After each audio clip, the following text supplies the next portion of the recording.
Wow. That one hits hard, doesn't it? It's one of those really raw moments of self-reflection that just kind of stops you cold. So that's what we're going to dive into. This isn't just about a textbook definition. We're going to unpack a real, lived experience, follow a deeply personal journey to understand one of our most difficult emotions, disgust. All right, so our journey kicks off where this feeling so often begins, in the past. It's all about how our memories and that inner critic can team up to create this feeling that just consumes everything. It usually starts right here, with that relentless inner voice that just loves to play a highlight reel of your worst moments. And this isn't just simple regret. It's this cycle of self-judgment that just traps you, replaying things over and over until they feel like who you are now. And from there, that criticism turns inward. The feeling gets so big that you start to feel like a stranger in your own head. Your mind, the one place you can't ever really escape from, suddenly feels like hostile territory. And that conflict, it doesn't just stop with your thoughts. It starts to seep into your physical self, creating this really deep sense of revulsion towards your own body. It becomes this total split, your mind versus your body and you versus yourself. So this feeling, it isn't just one single thing. It becomes everything. You start to feel careless, you're haunted by these dark shadows from your past.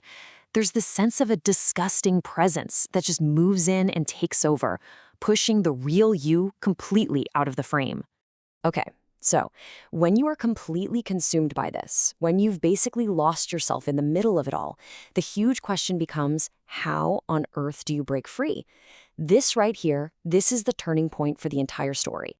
And the answer? Well, it isn't some slow, gentle change. It's a thunderclap. It's a sudden, mind-shattering awareness that things just cannot go on like this. And that's the spark. That's what ignites real, actual change. But, having that big aha moment is one thing. Actually acting on it, that's a whole other ballgame. This is where the journey shifts from just passively suffering to actively choosing a brand new path. And that change, it starts with small, really intentional things. Tasting new flavors, thinking new thoughts. It's all about consciously breaking those old, stagnant patterns by just introducing something new, both on the outside and the inside. But choosing a new path doesn't mean you just get to forget the old one. There's an incredible honesty here. Let's be real, there's still baggage, there's still heaviness, there's still all those experiences.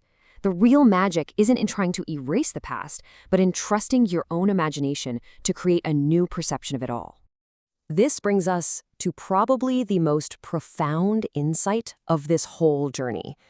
It's not just about getting over disgust, it's about completely reframing what that emotion actually is. And here's where we find the deeper lesson. Disgust isn't just some surface-level feeling, it's a moral signal. Think of it like an internal compass that's just screaming at you that you're acting in bad faith, that you're not being true to yourself, that you've lost your way.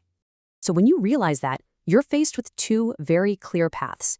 You can keep on living while disgusted, losing your joy, just walking around in the dark, or you can choose a life in action, a life that has meaning because you are actively choosing to live in sync with who you truly are. So what does a life in action even look like?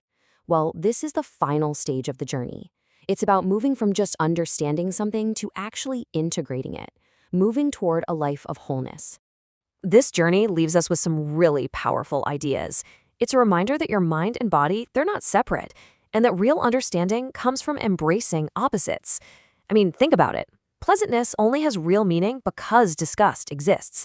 It's all about finding wholeness by bringing these complementary sides of your life together. And so here we are at the ultimate takeaway.